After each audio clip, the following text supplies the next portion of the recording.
Hi friends, எல்லாம் எப்படி இருக்கீங்க? காய்கறி தோல், அரிசி கழுவுற தண்ணி, வேஸ்ட்டான புளிச்ச மாவு அதெல்லாம் ஊற போட்டு வச்சுருக்கேங்க. இது ஊறின 3 நாள் ஆயிடுச்சுங்க. இப்போ வந்து இது வெறி கட்டிட்டு நம்ம வந்து எல்லா செடிகளுக்கும் ஊற்றினா நிறைய சத்து போகுங்க. மோஸ்ட்லி நான் டேரெக்டாக மணல் தோண்டி தாங்க நான் போடுறது. இது கொஞ்சம் ஸ்மெல் அடிக்குங்க. ஆனால் இது எல்லாமே எனக்கு போடுறதுக்கு டைம் இல்லை. நான் வந்து வெளியில் போயிட்டேன். அதனால் வந்து நான் மணல் நோண்டி நான் போடுறதுக்கு டைம் இல்லை. அது தண்ணியிலே ஊற போட்டுட்டு போயிட்டேங்க. இப்போ 3 நாள் ஆயிடுச்சு. சரி, இப்போ வெறி கட்டிட்டு ஊற்றலான் இருக்கேன்.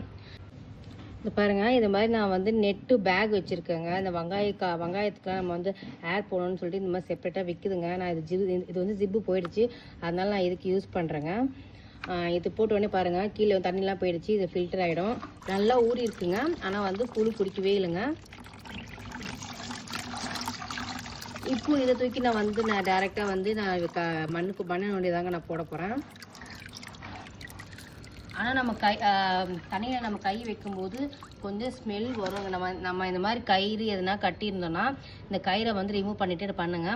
ஏன்னா வந்து அதில் இருக்க ஸ்மெல் அப்படியே ஏறிக்கோங்க. குளிச்சா கூட அந்த ஸ்மெல் அப்படியே இருக்கும். நான் ஒரு நாள் அப்படி தான் இது மாதிரி பண்ணிட்டு நான் போய் சாப்பிட்டேன் பாருங்கள். குளிச்சுட்டு போய் சாப்பிட்டேன் பாருங்கள். என்னடா ஸ்மெல் அடிக்குது, என்னடா ஸ்மெல் ஒரு மாதிரி ஸ்மெல் அடிக்குது, எனக்கே தெரியல. என்னடா எங்கடா ஸ்மெல் அடிக்குதுன்னு பார்த்தா இந்த கயிறுலேருந்து வந்ததுங்க.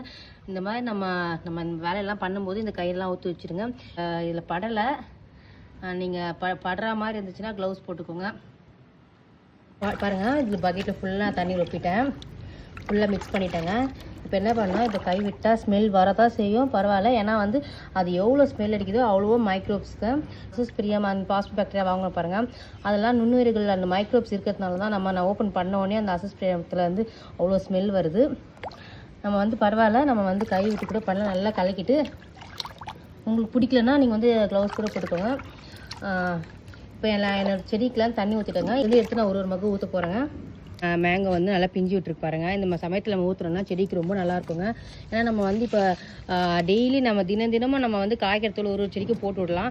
ஆனால் வந்து நம்ம ஒரு செடிக்கு இத்தனை செடிக்கு நான் ஒரு நாள் போட்டு விட்டேன்னா வச்சுக்கோங்க, 1 மாதம் 2 மாதம் ஆகும். நான் வீக்லி ஒன்ஸ் மட்டும் காய்கறி தூள்லாம் போட்டு எல்லா செடிக்கும் ஊற்றிட்டேன்னா எல்லா செடிக்கும் வந்து சத்து போகுங்க. நான் வந்து எந்த உரமும் நான் போட மாட்டேங்க. அந்த மண்புழு உரம் கூட வச்சுருக்கேன். ஆனால் எல்லா செடிக்கும் மந்த்லியே நான் போடவே மாட்டேன். ஏன்னா எனக்கு வந்து நான் போட்டேன்னா தூக்கிட்டு நான் அதை காலி பண்ணிட்டேன்னா வாங்குறது ஈஸி. ஆட்டோவில் எடுத்து வந்து 150 ரூபா கொடுத்தா வந்து இறக்கிடுவாங்க ஷாப்லேருந்து. அது வந்து 10 ரூபா தாங்க மண்புழு உரம். 150 ரூபா கொடுத்தேன்னா ஆட்டோவில் வந்து இறக்கிடுவாங்க. ஆனால் மேலே தூக்கின்னு வரதுக்கு இருக்கே ரொம்ப கஷ்டங்க. 2 பக்கெட்லேருந்து கொஞ்சம் கொஞ்சமாக ஒரு ஸ்டெப்பாக 2-3 மாடி ஏறி வரணும் நான். அதனால் ரொம்ப கஷ்டமாக இருக்கும் எனக்கு. இது தாங்க நான் ஊற்றுறது. வீக்லி ஒன்ஸ் இதை ஊற்றிடுவேங்க. பாருங்கள், மல்லி வந்து நல்லா பூத்து முடிஞ்சிச்சிங்க. இப்போ அதுக்கும் நான் ஊற்றுறேன். எல்லா பிளான்ட்ஸும் நான் ஊற்றி விட்டுருங்க. வாரத்துக்கு ஒரு வாட்டி இந்த மாதிரி நம்ம போட்டு ஊற்றினோம்னா செடி நல்லா தலை தலைன்னு இருக்குங்க. நம்ம